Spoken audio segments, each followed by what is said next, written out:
Slave DiBiase.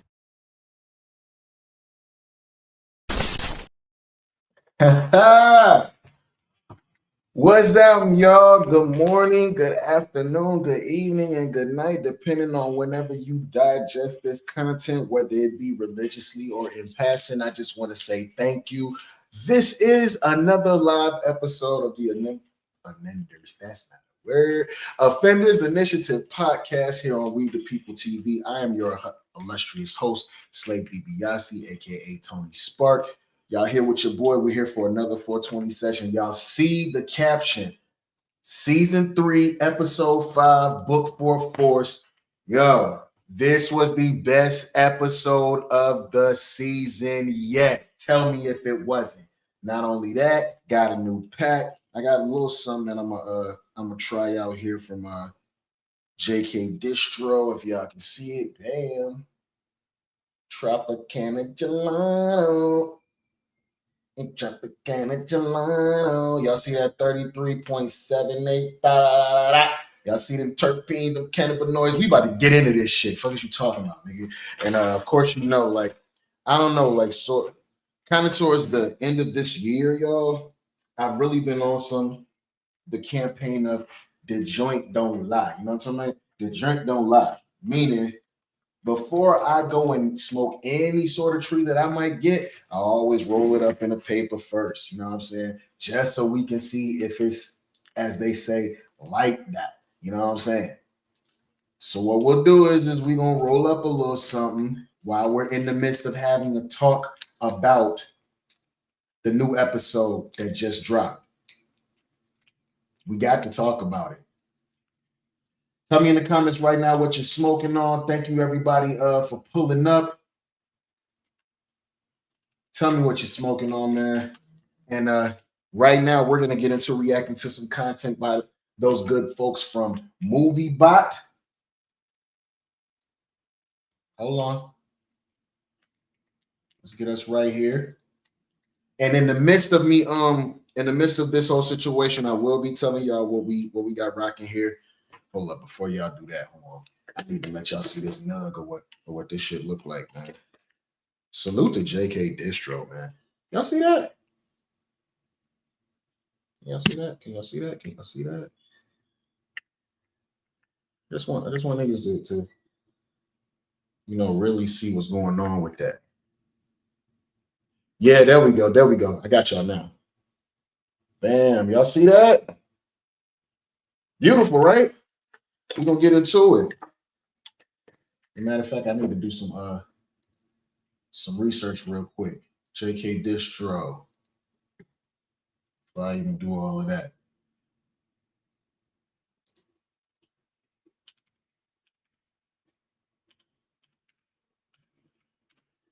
Let me see. Tropicana Gelato. I should have had this ready for y'all. I'm really, really bad right now. Here we go. No. Do we have it? Do we have it? Do we have it? Do anybody have Tropicana Gelato? They don't. Okay, I'm gonna have to go searching for it over here. Let me see. Matter of fact, nah. I think I got something right here for y'all. I just want to give y'all a definition or whatever. Please take the time to go ahead and roll up before we get into this little reacting to this recap and breakdown. Tropicana Gelato. Okay, let's try somewhere else. I just want some education here. Trop Gelato. There we go. Trop Gelato. Y'all still here with me? Y'all still smoking? Make sure you rolling up. Okay. No, that's tropical gelato.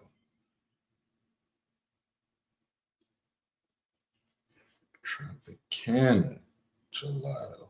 There we go. Tropicana Gelato is a popular hybrid cannabis strain known for its fruity citrus and creamy vanilla flavors, balancing euphoric mental uplift with calming body relaxation, making it great for stress relief, creativity, and daytime use. All right. Are we loving that? Are we loving that? I'm loving it already. You feel me? But yeah, without further ado, while we rolling up, you know what I'm talking about? Again, Salute to them good folks over at MovieBot. And let's take a look and listen. Get away with what they did? Hell no! I'm gonna make whoever killed you pay. I know I could count on you, Tommy. Make them suffer. I will. Now, episode 5 was a collision course of revenge, alliances, strategy, chess not checkers, and also fate, which also led to one brutal death in Claudia Flynn. The moment we saw the mirror scene. Hold on, y'all. Hold on, y'all. Hold on, y'all. We can't even sit up here and not go along like we not going along how we going along. We are definitely smoking on that Claudia Flynn pack. Y'all know what I'm talking about? We definitely smoking on that today. Tell me we not. Tell me we not smoking on that Claudia Flynn pack, man. You know what I'm saying? Did everybody see the episode? Let's keep going. Let's keep going. Showed the truth that she refused to face. Tommy's vengeance wasn't behind her, it was inside, and the Grim Reaper was just waiting to collect. Gary Leonard did promise us a delicious, brutal, and fantastic episode that would deliver on every single cylinder, and oh boy did they deliver. Claudia Flynn is no more. Justice for Smoking on that Claudia Flynn pack. I'm about to put that bitch in a fucking paper right now, bro. Okay, I will say this before we get deep off into the episode. She is the Flynn out of all the Flynns that I really respected. She didn't give a fuck about color. She didn't give a fuck about, I mean, yes, she was team woman, but she was team money. Salute to Claudia Flynn. She was conniving, twisted, vicious, malicious. And the thing about her is everybody always counted her out like she was weak sauce. And she was really kind of making moves, you know what I'm saying? If she'd had the right little know-how, she wouldn't have crossed certain people, things might have been a little differently for her.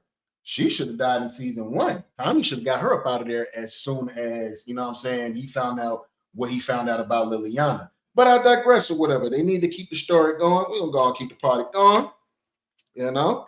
And we're saying bye. In sync style to Claudia Flynn. Salute to the young lady that plays her. She's fire, but let's keep it going. Liliana has definitely been served. Jannard and Diamond have strengthened their brotherhood. Stacey Marks now finds herself on the wrong side of leverage because Tommy managed to flip her entire campaign against her. Yep. He was playing chess while she was playing checkers. Vic is now also making moves to strengthen. Shanti's also given Tommy something to think about when it comes to alliances. They will definitely begin to shift after watching episode 5. And to cap it all off, the bombshell that changes everything going forward for Tommy. It's finally been confirmed Mireya is pregnant. But is she having doubts? Will the baby even survive? Mireya is pregnant. Who does this sound like to y'all? I seem to remember a very, very, energetic, bubbly, precocious, and full of wonder, a young lady by the name of Holly. She was fucking with Tommy, and he so-called loved her, and then she messed around and got pregnant. Didn't exactly work out for her. Anybody that Tommy's around, when it comes to him taking women seriously, they do not last. And as much as y'all can say y'all hate Kate Egan telling the truth, every girl you get, man, it just doesn't work out for you. You know what I'm saying? First of all, you looking for motherfuckers that's like your mama. Second of all, just the life you live, shit just don't match up. I hope everything is all right for Mireya, but this is the power universe. Ain't nothing all right for nobody. As always, stick with this video right through to the very end because we are going to be running through a lot of key clues, conversations, and talking points from an action-packed Power Book 4 Force Season 3, Episode 5. Now, Episode 5 kicks off with a few of the CBI guys chilling, playing cards, doing wheelies, and just enjoying themselves. Which, when you think about what just recently happened with Chavo and the DSDs at the end of Episode 2, and them also being in a war with the Marquez cartel, is probably not the wisest move. But it wasn't the Marquez cartel who came. So, CBI just chilling out on the block. You see Buddy right here with the 2 hammers. If I can remember, I think I vaguely remember this character. Tommy killed one of their peoples from this little gang right here. So they were riding by on some, you see them CBI motherfuckers is right there. We can handle our business right there, nigga. What's up? My man right here in the passenger seat sticks the two, you know what I mean, out the window. He gets to clapping at all the CBI. Everybody makes it out unscathed, or so you think. But there was a cat by the name of Willie that was rolling with them in a wheelchair. And everybody knows in every hood movie, the nigga named Willie don't ever make it. You feel? So, yeah, so they rode by, sprayed the spot up. Willie's dead, and now everybody wants retribution. But I'm gonna tell you what is even more crazier about that situation. Not only do they want retribution, but in my opinion, this right here, this whole situation right here, this episode is the episode where Tommy's gonna figure out that everybody's working against him and that he might not have everything on lock as he thinks he does. Let's watch. For them, it was the Yardies. When the trailer first came out, we saw this scene and I thought, yep, the reckless nature of this drive-by, that has to be them. Now, this was actually payback for Tommy killing one of their guys back in season 1. When Tommy came to Chicago, he managed to muscle his way into a meet through Simon and then Vic Flynn. Jannard was also there where they were supposed to meet Zamos, the leader of the Yardies, but at the time, he sent 2 rookies to break their cherry with their first deal. I remember this. This was like the very, very first episode. Tommy came in there with the hammers and ran the whole room. You know what I'm saying? He came in there with the hammers and ran the whole room. There was nothing that motherfuckers could really do with him. So, yeah. Then went sideways. So this was revenge for something that happened way back in season 1, episode 1. Now, this drive-by did also end in an unfortunate death, which is something we've been talking about when it comes to D-Mac. He could be easily walking with Genesis, be in the wrong place at the wrong time, and she could end up being caught in the crossfire. Actions having consequences. D-Mac need to learn what's really up with the streets. If anything, if he's walking with Genesis and there happens to be a drive-by, Genesis going to be the one to get clipped. That's going to be his first little lesson of the streets. He don't know. He thinking, oh, this shit is fun. It's a game and it's GTA. And he trying to be hard. In this instance, it was Wheelie. We then had Jannard telling Diamond that the Yardies probably hit them because Tommy killed one of them when he first came to Chicago, further proving his point that he made at the back end of episode 2. A lot of bodies have because of Tommy. Okay, this Tropicana Gelato is smooth smoke so far. I definitely do pause taste the creaminess. It's smooth smoke. As y'all can see, I got it in a joint. We just, you know what I'm saying, we smoking like that. I got it in a joint. No tobacco over here. I'm trying to cut back, y'all. So papers. We gonna try with papers. Me in force. I don't always agree with Jannard, and I'm always going to be Team Tommy. That's for sure. But sometimes you just can't ignore the facts. A lot of bodies have dropped. But at the same time, we did also go through this entire scenario in my Tommy versus Jannard breakdown, where we looked at Tommy's point of view and where we looked at Jannard's point of view. Would the CBI be where they are without Tommy? Definitely not. To get to where you want with them taking over Chicago, will blood need to be spilled? Of course it will. Same reason 2 former corner boys looked Breeze in the face and shot him in the fucking head. I'm not gonna lie to y'all. We not even all the way in, and this Claudia Flynn pack is pretty tasty. Shout out to JK Distro, man. You know what I'm saying? Them boys is whipping up all that good cannabis out there, man. You know what I'm saying? Medicine for the masses, man. Shout out J and K. You know what I'm saying? Their whole company. That's where I get my shit from. You know what I'm saying? If you need links, holla at me because I'm not going to do it here because we've had this talk many, many times. And if you've been a supporter of this channel, you know why we've had this talk many, many times. But yeah. This Claudia Flipback smoking. When you want that top spot, you're willing to do whatever it takes to get it. Back in the day, Tommy and Ghost also killed Breeze for the same reason. So there's always a price to pay. And that's what Jannard was now trying to tell Diamond. They needed to hit the Yardies, hit them hard, and that's the play going forward. Now, Diamond was thinking about bringing them into the coalition. And again, I don't always agree with Jannard, but he was right when he said the Yardies just couldn't be trusted. They're reckless, they're wild. While they're sitting up there having this conversation, right? Obviously, I'm filling y'all in on the shit that he not telling y'all, right? While they having this conversation, Jannard is telling Diamond, like, yo, bro, we just got hit. One of our mans is gone, and you talking about bringing these fools into the fold? Diamond on some, it'll show people. Whoever writes for Diamond, I don't like it sometimes. I don't like it. It'll show the power and the strength of CBI. Nigga, what? We about to go do business and get some money with some people that just clipped one of our mans? If I ain't gonna lie, I was with Jannard on that one. I ain't fucking with that shit neither. But Diamond had a backup plan, and I fuck with it. I fuck with it. We will get to that. And they just frankly lack respect, which is besides the point anyway. There's no way you should be bringing a crew into your coalition who just hit the CBI. What kind of message would that send to Bones and Big Smurf? I definitely agreed with Janard. Now, a bit later on, the CBI and the Yardies did meet in a warehouse where we were finally introduced to Zamos. He mentioned that the hit was payback for Tommy killing one of their own, but Diamond was also here to do business. Diamond sitting up there in the wear, he got his clean ass Sergio Tashini on, you know what I'm saying? Like, this was a business meeting. All niggas had to do in order to walk out of there alive, as you'll see, was do business. Which I don't think Big Smurf was too happy with, and neither was Bones. You could definitely tell both of them wanted blood.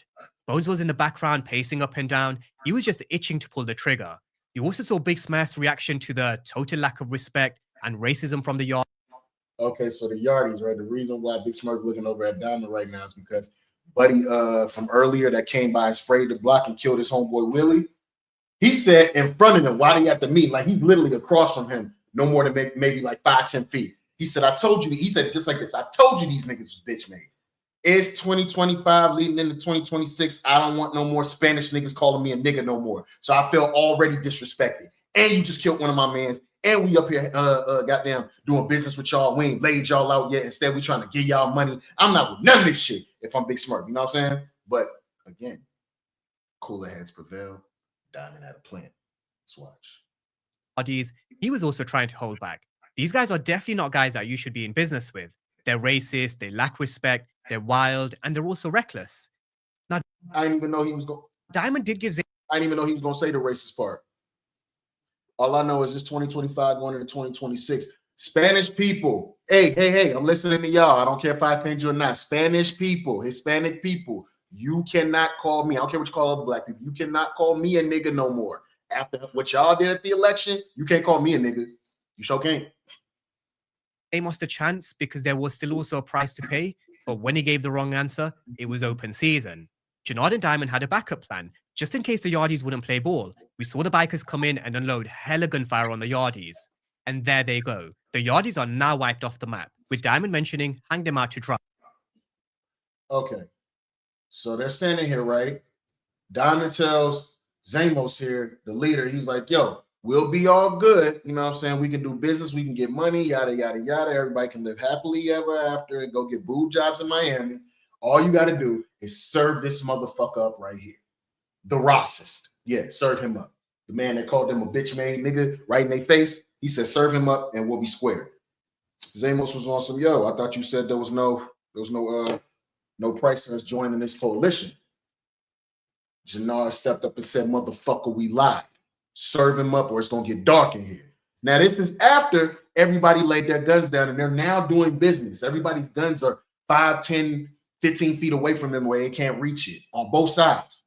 CBI don't got their guns and these motherfuckers don't got their guns. You understand what I'm saying?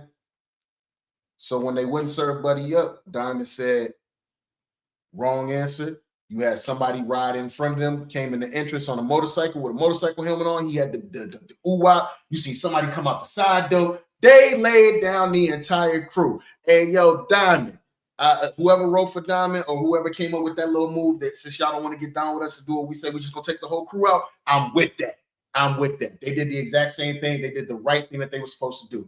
They didn't answer. It was a get down or lay down situation. They just didn't know they was going to get down or lay down situation. I love it. Killed the whole crew.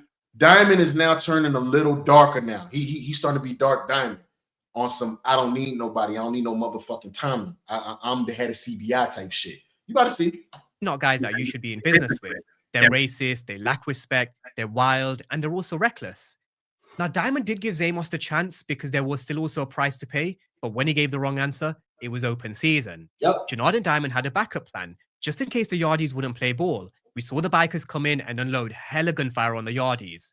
And there they go. The Yardies are now wiped off the map, with Diamond mentioning, hang them out to dry, and make it look like it was from the cartel. He then told Janard when he meets Shay, he's in. I ain't gonna lie. When Diamond told his brother to hang them motherfuckers out to dry so it looked like the cartel did it, I said, oh, Diamond rolling now. He done went back. All that That Kumbaya, my lord, I'm just a barber, I ain't nothing else shit he was talking in season 1, that shit over with. Look at that man's face. He was all dumb shit. He didn't even squeeze a trigger today and laid down a whole motherfucking team. Shay, he's in, which is something him and Shanti have been wanting ever since season 2. They've been patient, they've been biding their time. Janard's been. So Janard tells Diamond here, yo, you gonna take me to meet the plug, right? Because remember, I did that one thing, and then I did this other thing, and then I set this up, and then I got this one. He was like, yo, bro, chill. I said I was gonna take you with me, man. He was like, you trying to convince me? It's weird. He literally said it's weird. Your brother a former crackhead. You should be trying to get him closer to you. And I ain't gonna lie to y'all, right? I ain't gonna lie to y'all. It's gonna sound fucked up. Yeah, Tommy helped them get back to where they need to be after Diamond got out of jail, but CBI's our crew. If I'm thinking me and Diamond or me and Jannar and we brothers or whatever, CBI's our crew. We really don't need your help, bro. That'd be me. I ain't gonna lie. We probably would have found a way to get him up out of there. Putting in the work to gain Diamond's trust, which was also Shanti's way in. But in that moment, Jannar did stop short of sending that text. We're now in the moment where alliances are shifting. Shanti knows that Janard's loyalty has started to shift over to Diamond. So I forgot that part. Oh, let me let y'all see. He was sending the text to old girl. Shit. He was sending the text to old girl to let her know that we got a meeting with Che. But he stopped. Yeah, babe, we got the meet with Che. He stopped short. You know what I'm saying? Okay, now that I see this, okay, now it's definitely boiling down. Either he gonna kill Shanti, he gonna clip Shanti because she gonna go too far against his brother, or Shanti might clip him because he is in her way. What y'all think, man? Tell me in the comments what y'all think. Moment, Jannar did stop short of sending that text. We're now in the moment where alliances are shifting. Shanti knows that Janar's loyalty has started to shift over to Diamond. So it's not just us who can see them strengthening their bond. Shanti can definitely see it as well. We also had the conversation that she had with Raheem in episode 4. She was beginning to have her doubts that Janard was the right move. So definitely it's going to be interesting to see where these alliances go over the next few episodes. Mind you, it's only 10 episodes in each season. You know what I'm saying? It's only going to be 10 episodes in this season. So we're halfway. We're in the mid-season right now. It's about to jump off from here. You see his loyalty slip switching back over to his brother, as it should. His brother didn't do nothing wrong to him. You've been doing all the weird shit since he been home. All this weird hate and shit. But I honestly feel where he coming from all his anger. Who is this new motherfucker you bringing around? Is this our crew and you done made him in charge of me? Yeah, I might be that way too. So I don't know, man. But I got it coming down to him bodying old girl for his brother. And I hope it don't come back to bite him in the ass. Especially when Shanti finds out Janard went to meet with El Shay. You've got a lot of backstabbing and people looking out for their own self-interests. Now, with the meeting with Shay, we had Janard and Diamond coming to see him about expanding. Although he wasn't too happy with seeing Janard, Connects do like to do business with us. Salute to whoever plays El Che. My man right here with the bald head. You had Diamond rolling up there on some, yo, boss, I just wouldn't. He said, yeah, shut the fuck up, nigga. He walked over to Buddy. He walked over to Jannar and was like, I don't know who the fuck you are, and I don't like doing business with new fucking faces. So who the fuck are you, and why should I have you at my meeting, and why do I trust you? Who are you? Jannar, you know what I'm saying, humble as, of course, and hit him with the, yo, I'm his brother. This is my blood or whatever. Diamond hit him with the, yo, man, this is my brother. Ease up. I wouldn't have him here if I couldn't trust him. The fact that that line is in there, I wouldn't have him here if I couldn't trust him. Trust is a big thing. Trust and loyalty is a big thing in the universe of power. You always see that coming back to haunt niggas. Trust and loyalty. You know, you understand me? That's why I love this show. Same people and the same faces, because they never know who could be who. For all Shay knows, this could be an undercover cop. He doesn't know who Janard is. He's never seen him before. But Janard mentioned that he didn't just hold down the CBI while he was inside, he was blood. Now, the reason why they were here was to expand. They've got new territory thanks to wiping out the Yardies, even though Shay did warn them about starting wars, but like they also promised back in episode 4, they're never going to cost him a penny, they're always going to make him more. Now, this brotherhood in episode 5 also extended over to Tommy and he pulled up. Mind you, Diamond was at that meeting with Che without Tommy. Che even asked, Che asked, where's your partner, Samson? Talking about the wetter, white boy, where is he at? He's like, he got caught up doing some other shit. I brought him. He's he's an extension of me. He should be respected and treated as such. You can trust him. As a matter of fact, we here to get more product because we want to get you more money. My man Che was like, I thought I said I didn't want a war in the streets. Y'all don't hear so well, I see. It's like, nope, that was a situation that had to get taken care of. We got that territory, and we moving and we working and we shaking. We just need some more product. Of course, you know, to the plug, making them more money is all they ever want anyway. More money, low risk, high reward. Let's get it. JP. He made his return in episode 4 with the conversations with D-Mac, but it's also been a while since we've seen Tommy and JP have a conversation. He mentioned that D-Mac is back in CBI and is probably the best thing for him, which does sound crazy, but neither JP and Tommy can change who D-Mac is. In my opinion, Tommy's definitely right. He definitely is better off doing what he's doing. Okay, you see this conversation that they having where Tommy tells JP that D-Mac back in CBI. Basically, he's back out banging. And he said, but it's the best thing for him. JP, you know, with that Bell Atlantic voice he got, that fucking James Earl Jones voice he got. And how does my son gang banging? It's the best thing for him. Join Bell Atlantic. Where's Patton? Face at. But Tommy tells him, yo, he says, he ain't going to be out doing no banging. He rolling strictly with me. You want to know what this makes me think of? Maybe D-Mac ends up living and being successful in the game without getting into some stupid, crazy shit because Tommy really showed him what to do versus what happened between Ghost and Tariq. If Ghost would have just showed Tariq the game, what do you think would have happened? Damn, I don't know. Maybe he might still be alive.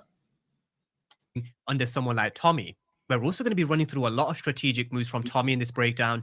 He's also someone who was mentored by Kanan and Breeze and also has a lot of shades of Ghost. So honestly, there really is no one better to keep an eye on him than his uncle, who's arguably the best at what he does. It's the only thing I was ever good at. Fuck that, you're great at it.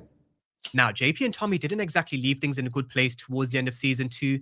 Tommy froze when he saw Kate on the floor. JP wasn't happy with Tommy when they were at the hospital. But there was a package from Kate, a pack of beers, and a note which read, "You two are brothers despite your differences. Don't fuck that up." We then heard Tommy giving a story about how... You know, that's a real funny thing. When people say stuff like family ain't family no more, and then you hear somebody like Kate Egan say, remember that y'all are brothers, don't fuck that up. You would think that, but even family can go too far to where you don't want to fuck with them. Yo, I'm hearing this is the year of going no contact. Like motherfuckers going no contact with their family. How y'all feel about that? Back in the day, Kate did actually stay sober for 2 weeks. He was around 8-9 years old at the time, right after Ghost moved in with them. He then came home one day and opened the door and had Kate shout to close it because she bought some pigeons, which is something we may not see in Power Origins because it does look like we're starting Origins with Tommy and Ghost in at least their late teens going into their early 20s. But maybe it's something we do see in a flashback or just hear in a conversation. Either way, it's really nice to hear these nods to Tommy and Ghost past in history. It's not the first time, and it definitely won't be the last. But let's get into the juicy part of episode 5, which is Tommy versus Claudia Flynn, and how Tommy was able to checkmate Stacey Marks.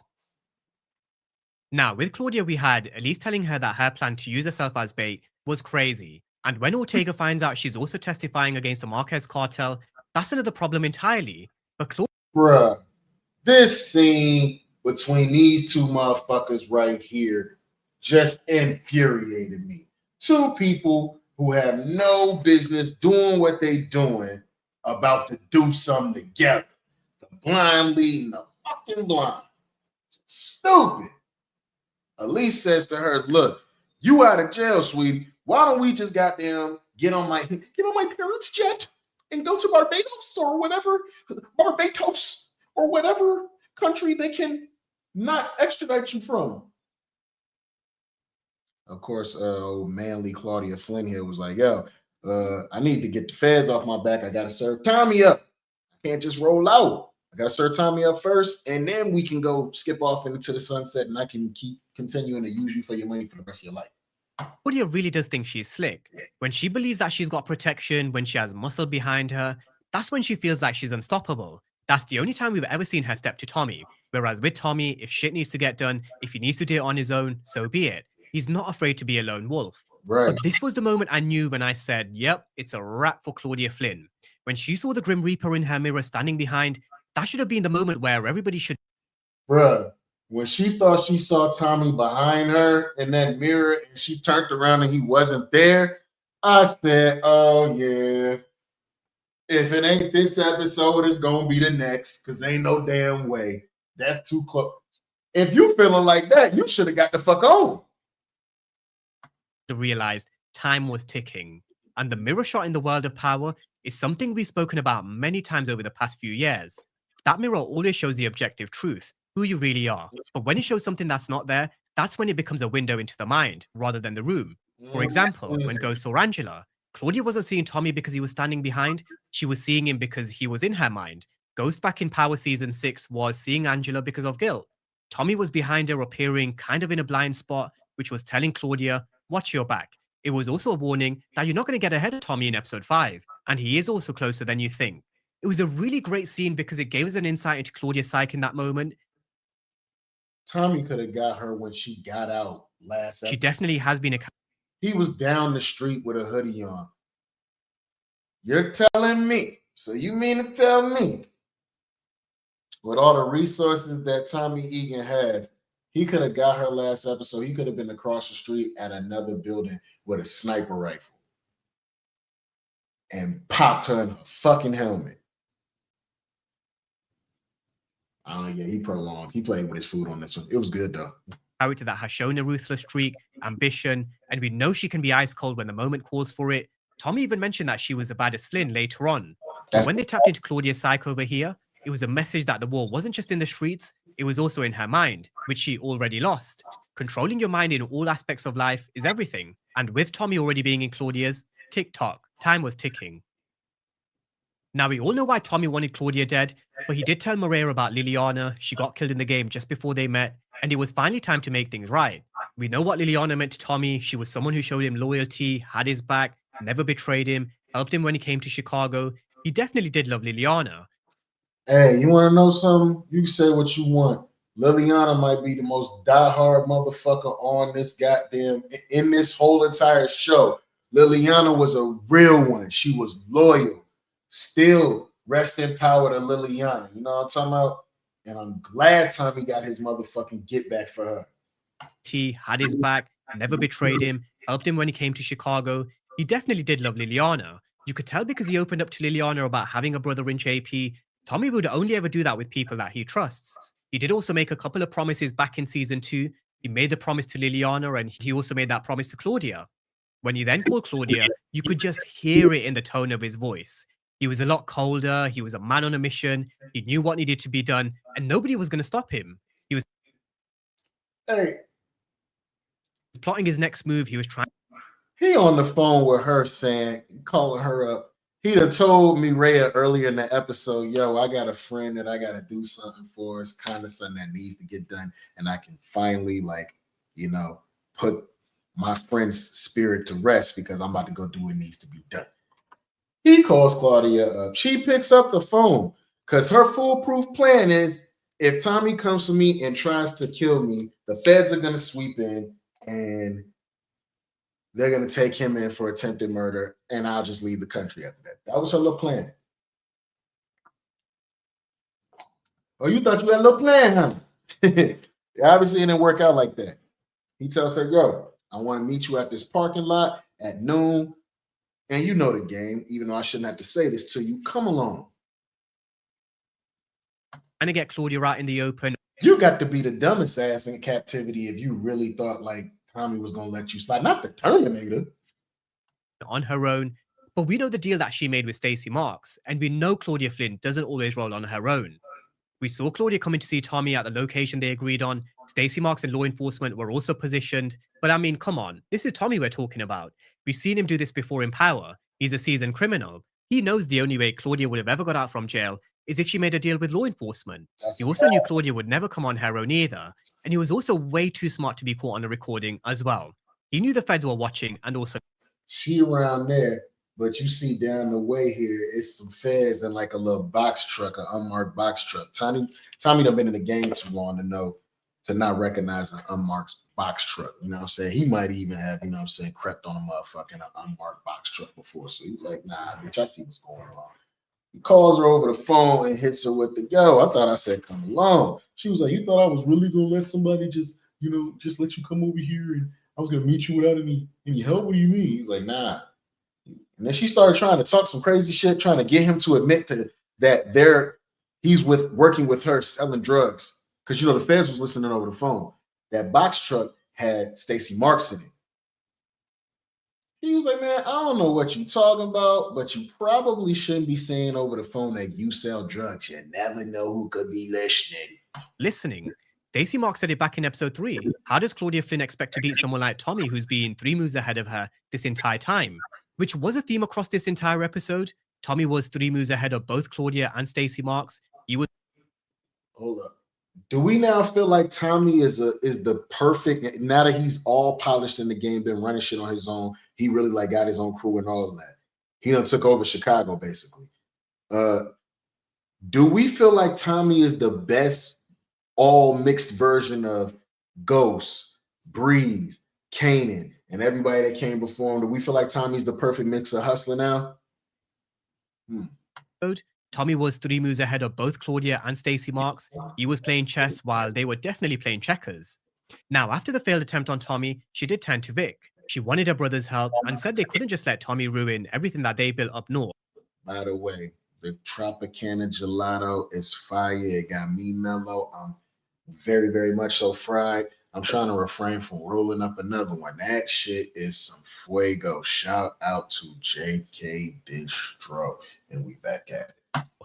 Which is where Claudia turned on the waterworks and gave an emotional speech where she did try and convince Vic to help bring Tommy down once and for all. She didn't want him destroying the Flynn family name and the family legacy. But as I mentioned before in my breakdown for episode 4, you can never really tell when Claudia is being genuine or when... That's true.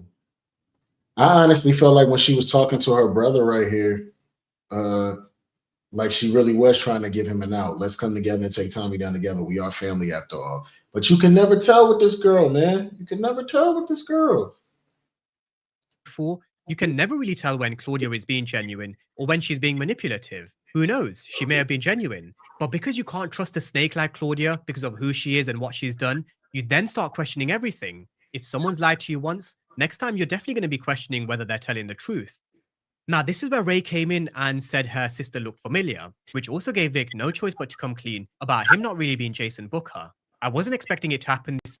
First of all, him coming clean that he's not Jason Booker. She was immediately scared. She like, fuck that. I know who that was. That was Claudia Flynn. That will make you her brother. You're a Flynn. Y'all are gangsters. Please don't hurt me. I won't tell anybody. You know?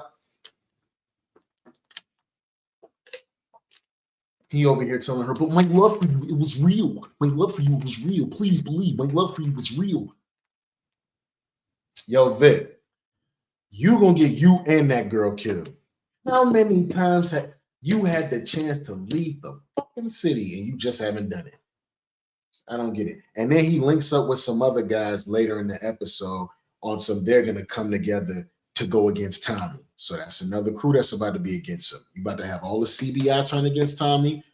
Vic and his crew is going to turn against Tommy, especially after Vic finds out what he did to his sister. He might be sore about his sister getting killed. That's where that Tariq phone call comes in. I'm telling y'all. Being Jason Booker. I wasn't expecting it to happen this soon, but I guess it does make sense with alliances shifting and relationships changing heading into the home stretch. Fortunately for Vic, Ray does seem to be sticking around. I don't think we can say the same about Shanti and Janard, but that definitely is a topic for episode 6. Now, with Stacey Marks' political campaign, a civil rights discrimination investigation hasn't been forgotten by the CPD. All right, so Bruce Leroy haircut. Shout out to boy I was watching. He said she got the Bruce Leroy haircut. She trying to convince the head of the CPD, you know what I'm saying, over here to help her. And he's like, nah, I know you're here to kiss my balls. He's like, I'm not fucking with you. I'm not helping you with your campaign. You know what I'm saying? You rattled the wrong cage, sweetheart. And now you asking for somebody's help. Tell you one, you want my help? Me and my wife need a new boat. He was dead to fuck serious too. Me and my wife need a new motherfucking boat. Gonna cost you about $100,000. She's like, where am I gonna come up with that kind of money? He was like, I don't know, figure it out. You're a strong one, Mr. Grinch. Handle it. That's why Stacey Marks and the CPD have issues. We had Judson who came to see Stacey who said he could help, but it's always a favor for a favor. Not just in the streets, but also with these guys in politics and within law enforcement. Earlier in the week, we went through how the political world and the world within law enforcement is just as grimy, dirty, and corrupt.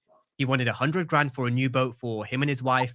If Stacey Marks wanted the CPD to play ball, we then saw her giving her speech later on in front of a packed media room.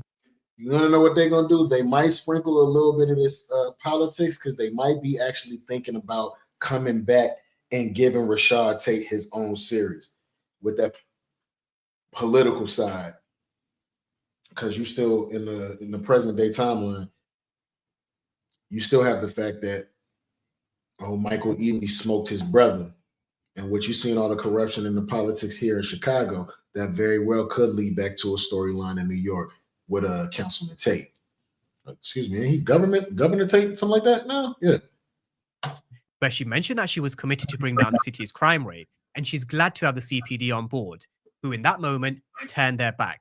Judson lied and played Stacey. Like I mentioned, this is a very dirty, grimy, and corrupt world. The price also went up by 50% if she wanted CPD to play ball, and this is where Tommy comes in. Big showed Tommy what went down during Stacey Marks' latest speech in front of a grimy and corrupt world. The price also went up by 50% if she wanted CPD to play ball. And he charged her an extra 50% on top of the $100,000. She was like, you said that these guys were going to be in my campaign. He was like, psych, thought you had a friend. And I put the price up for about 50%. So he going to take $100,000. He going to get that rest of that 50%. He going to get that rest of that to the CPD right there. And she over there trying to talk like your mama in church, where they be talking through their teeth. They're not really moving their lips because they don't want to. They want nobody to read their lips in church when they tell them you wake your ass up. Get up. I'm gonna beat your ass when we get in this house. As soon as we leave, falling asleep in you people church. She's trying to talk to her teeth. Look at her. She was doing it right there. And how am I supposed to get that kind of money together? You bitch ass nigga. Come on now. That shit was funny as hell, boy. And this is where Tommy comes in. Big showed Tommy what went down during Stacey Marks' latest speech in front of a packed room full of the media and the CPD. But Tommy knew that he'd need something else to also flip Stacey Marks. Using his campaign donation as leverage, I mean, that no doubt is a great move, but he knew that she wasn't going to go down without a fight. Tommy wanted more leverage, which has been one of the major themes for my breakdowns, because it has been one of the major themes of season 3. I can't wait till he goes. I'm sorry to interrupt movie, Bob, but I can't wait till this bitch goes. I can't. Leverage. Tommy wanted more leverage over Stacey, and the way he was about to do this was by targeting the eyewitness of Vic killing Colin back in season 1. Stacey Marks brought her in for questioning back in season 2, where she pressed her on trying to actually give up Tommy, which was how Stacey Marks managed to gain leverage and control over Vic back in season 2. But if you flip that, Stacey is no longer the one in control. Now, we've been speaking about how Tommy has been giving shades of Ghost recently, how he's been treating Diamond more like his number 2, and how he's moving more Ghost-like. Gary Lennon also teased that he was going to be more strategic. He would have some very smart chess moves up his sleeve this season. And this was a good move. When he pulled back up on old girl, she's sober now, so she don't recognize him. But this was the same girl with Fat Tony in them when they shot Colin in the face. I think it might have been in season 1. Yeah. Definitely another. It was something Ghost did back in Power when he tried to pay off Holly. And also later, Maria Suarez. It was smart, strategic, and it definitely was Tommy playing the game of chess very well. He was making sure that he had leverage over Stacey Marks before he made his move. So once he had Alicia in his pocket, who he did make 25 grand richer, it was time to now go and pay a visit to Stacey. You a struggling art student in college with no money. $25,000 sound pretty fucking cool, don't it? I'd have took that money too if I was her. And to get all this bullshit behind me. Stacey Marks. Now, as Vic tells her that he knows she's hurting for cash, she has no idea who's about to walk in. It was Pageant Inc. That was the name that they used when Tommy contributed $1 million to her campaign. And just like we've been saying over the past... She thought she was going to die. She was like, what the fuck is this shit? He was like, hey, that boy Tommy said, I'm Patrick Inc. Shake my hand. That bitch ain't want to shake your hand. He was like, normally people say thank you, thank you for your $1 million contribution. She was like, I don't want your money. I just send it back. Tommy went to breaking that shit down. Bitch, you ain't got no money and you ain't got a shot in hell without my money to do what you need to do. So you better take this money so that you can become mayor, because I know that's what you really want. Everybody in this universe wants power. And what do you think she did? 2 weeks, how would it look for Stacey Marks that her biggest contributor happens to not only be a drug dealer, but the same drug dealer that she's been trying to put in jail? It would look like Stacey Marks has been conspiring with Tommy this entire time. Not really a good look for Stacey Marks at all. Now, Tommy tells Stacey that he knows that she's lacking CPD support, but he can help. We've all had the saying, more money, more problems. But I mean, let's be real. Sometimes it definitely can help solve a lot of problems, especially in the streets. As expected, she did push back, which Tommy was expecting, which is also why he had another card up his sleeve. And again, this was Tommy thinking 3 moves ahead. Chess, not checkers. Catch Stacey Marks when she's at her most vulnerable, offer something that she needs, but when she rejects, have something else to force her hand. That was the video of Alicia. He had her recorded saying Stacey Marks threatened her, and when she refused, she offered her 25 grand. The minute this comes to light, the DOJ are 100% opening up an ethics investigation into Marks. Oh, when he showed her that, look at her stupid face. I tried to be nice about this. Now you made me go the gangster route. That was definitely a ghost move. I loved every minute of it. She just looks so stupid. She said, man, what the fuck? Yeah, take this little money. Shut the fuck up. You my bitch now. Then she telling Vic, he's using you. He's just gonna chew you up and spit you out and then put a bullet into your head. Shit, you might do the same thing as far as we know. And even if she is clean, the short-term impact on her career and her run for the mayor's office would honestly be huge. The DNC definitely wouldn't want to be associated with a candidate who's being investigated, that's for sure. So in that moment, she had no choice but to accept Tommy's offer, which also meant Tommy now owns Stacey Marks. It really was a cold moment. Different to the I own you moment that we saw from Rock with Lou back in Raising Canaan, or the one with Tommy and Vic from episode 1. This was Tommy playing chess while Stacey Marks was playing checkers. If this was the old Tommy, he would have definitely smoked her right there and then. Just like he wanted to do with Cooper Sachs back in Power. Just like he wanted to do with Angela. But over the years, he's definitely... That's a fact. He definitely, the old Tommy, would have smoked her right then and there. And Vicky, he'd have been over and done with it. He'd have got out of Chicago after that. Learned it's not such a bad idea to have someone of Stacey Marks' influence in your back pocket. So, the first thing he wanted from Stacey was her to pull Claudia's protection, which is something she couldn't do without raising suspicion, but she definitely could pull them off a lease. Now, Stacey Marks was no doubt fuming. When you have a character that thrives on power and control, when they meet their match and have someone find leverage over them, it definitely bruises their ego. This is true. The fact that she's now in the pocket of the drug dealer she's been trying to put in jail, and she did not foresee this move coming, she feels stupid.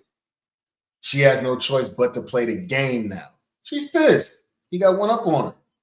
She's used to being the smartest person in the room, and it pissed her off because she wasn't. It humbles them and it hurts them. No doubt Tommy hurt Stacey Marks. She even repeated what Claudia Flynn once said to her back in episode 4.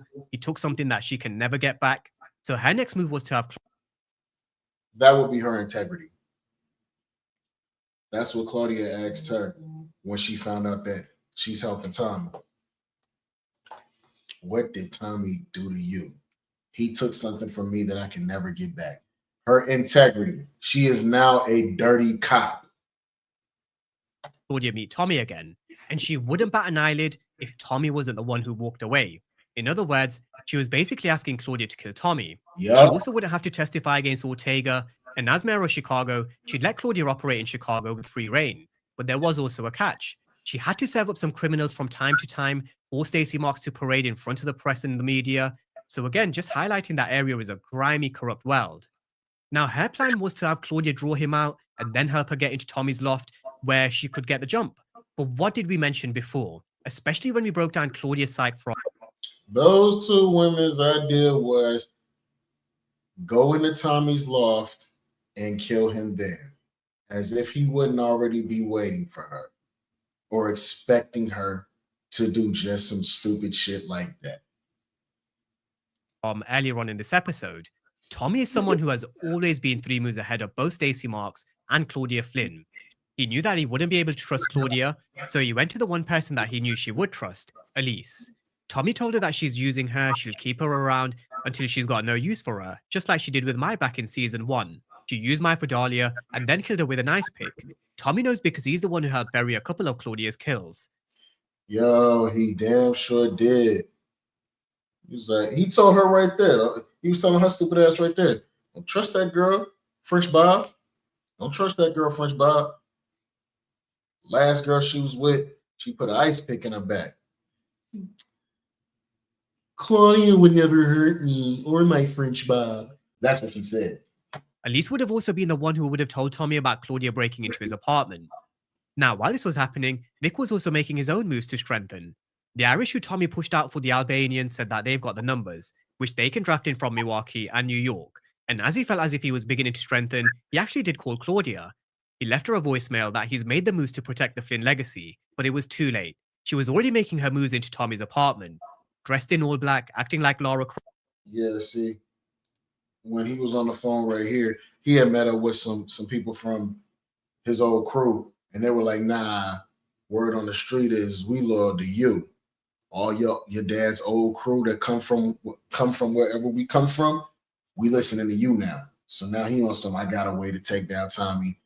Please call me back. He's telling this to his sister who is jumping in fucking Tommy house looking like Catwoman with her stupid ass. But it was too late. She was already making her moves into Tommy's apartment. Dressed in all black, acting like Lara Croft, we saw Claudia sneak in. But Tommy was already sitting and waiting. And she looks stupid. What played out next, this shootout, I'm not going to lie, Claudia Flynn is actually quite brave. Going toe-to-toe with Tommy, not many people have the balls to do so, but Claudia did, even though we know there was only ever going to be one winner. Now, Tommy's apartment was getting absolutely obliterated in this gunfight. Bullets were flying everywhere, not as badly as Ghost Penthouse back in Power. I mean, that was something else. But Claudia was near the kitchen area while Tommy was behind the couch. And considering there's a theme across this episode of moments from season 1, there was a moment in the very first episode of Force when Tommy came face to face with the Yardies. Where remember, this was the young boy who shot up the CBIs earlier in the episode. He mentioned, you gotta know your clip. So he waited until Claudia emptied her clip, and that's when he came out and made his move. He also made sure it was a slow and painful death. The way he popped up, nah, we can go back here. He did tell young boy, you always got to know your clip. So he ducked down. She was talking shit. She on some, that's why I killed Liliana. She went to emptying her clip. Say something.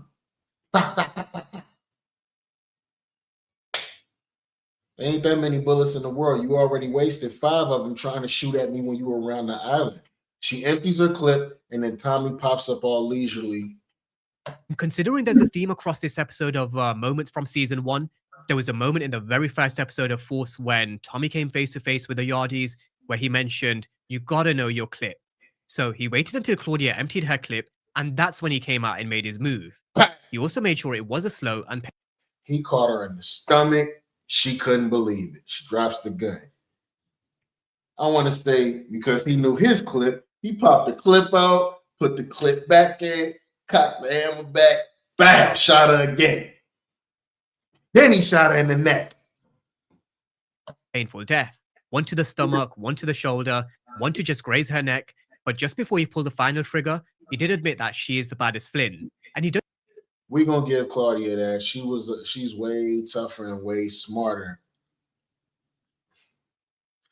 Yeah, way smarter than her brother and her father. Just respect Claudia more so than Walter and Vic, which is something similar to what I said before. Claudia may be a snake, but to step to Tommy one-on-one, at least in the way she did in his apartment, fair play. But this last bullet was for Liliana. You guys may have recognized my banner on my channel this time around for this season. At the start of Force Season 3, we had Tommy holding the burning card for Liliana, and that's because of the fire of Liliana's death. It continued to burn inside Tommy. She definitely meant a lot to him, and there was... He laid her out, one to her forehead. He gave her a third eye. I was so glad. She was like, she was becoming like Dre from the original Power. Somebody who should have been dead, but they just kept slipping and sliding and getting out of shit. Was only ever going to be one outcome. Claudia's death at the hands of Tommy, just like he promised back in season 2.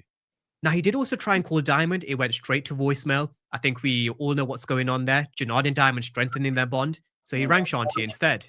She helped with Claudia's body, which Tommy made sure they left as a statement. So I do expect that body to be found in episode 6. It will be a clear message to Stacey Marks, I own you. And I'm also intrigued to see how Vic reacts. We know that they've had their ups and downs. And Vic did mention Vic gonna be pissed. He gonna be pissed. His thought process is all over the place except about for himself. to Tommy that he could do what he wanted with Claudia. Not that he needed permission anyway, but considering he came around and called Claudia a bit later on, I really do wonder how he'll react.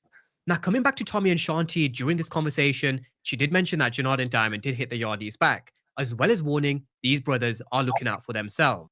Yeah, you didn't know. She was talking to him. You didn't know that they had hit the Yardies back. Phone going straight to voicemail. Tommy, you know what this is. You getting froze out. Wonder how Tommy gonna handle that next episode. Somewhere in here, the Tariq phone call is gonna go down. Mention that Janard and Diamond did hit the Yardies back, as well as warning these brothers are looking out for themselves. Alliances have definitely shifted in episode 5. Whether that means Tommy can trust Shanti, probably not. But again, I did run through the scenario of how their interests may start to align, especially when Tommy is kicked out of the CBI, or if he decides to walk. That's when their interests may start to align. I think they're gonna kick Tommy out. What y'all think? On some, yo, white boy, we got it from here. You know, you done caused a whole lot of everything. We good with Shay. Shay done met my brother. I don't really need you. All the weird shit you got going, I kind of got to go handle that or fix it in some sort of way, shape, or fashion. Your nephew, I wanted him gone for real, for real. All this is gonna come out, and Tommy gonna need some help. He gonna have all of Chicago on him Against the CBI, and where we may start to see them create an unlikely alliance. So definitely one to watch over the next episode or two. We know Tommy will be becoming a lone wolf, and it's probably going to happen pretty soon.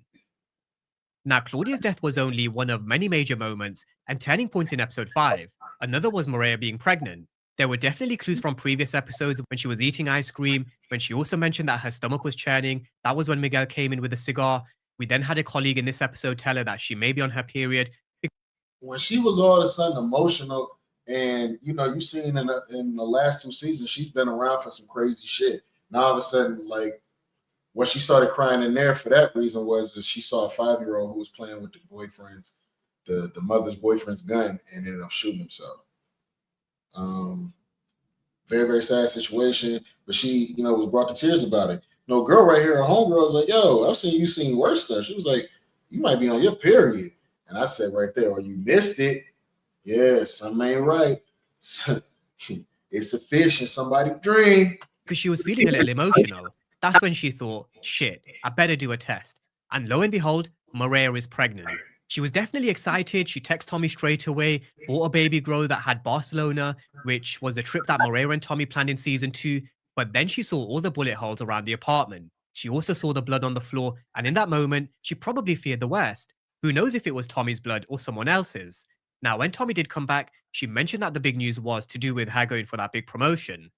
She lied because she don't even know if she's going to keep this baby at this point, let alone tell this man that she's pregnant, because she don't want to live that lifestyle. All these different emotions that she ain't never had before are about to come rushing in. And this might be Tommy's second chance to do the right thing by this girl. You know, I'm an old soldier, man. You know what I'm saying? I always think when the bomb goes off, everybody's dead. So, worst case, it's just not going to work out for Tommy. Something going to happen to that girl. He don't get no happy ending, man. He's Tommy the Terminator. He don't get no happy ending. She didn't tell him that she was pregnant. Is she now having doubts because she doesn't feel safe? Is she having doubts about having a drug dealer as a father of a child? I mean, you can't blame Maria for being scared. Imagine coming home to a house which is just obliterated in bullets and blood. Honestly, you wouldn't feel safe. But this does change the game and dynamic for Tommy going forward. I've always questioned whether a baby of his own would make him reconsider the streets. No, he don't know how to do nothing but be a drug dealer. He told Ghost that in the first season. I personally don't think it will, but it does change the dynamic and add an arc to his story that we've never seen before, at least when he finds out, because he definitely will. But the next question now becomes, will the baby survive? We know Power, we know what they've done before, but is this time different? Drop all your thoughts down below in the comment section. And that's from the homie Movie Bot. Please give them a like, comment, and subscribe and share. This was a great sesh. Tropicana Gelato was fire. Shout out JK Distro. If you know, you know. This was a good episode, man. Smoking on that Claudia Flint pack. We're not playing. We're not playing, man. Salute to the writers in the writers room for this episode. This one was cold, man. Tell me in the comments again today what y'all was smoking on. What's your favorite part of episode 6? Oh, no, this was episode episode 5.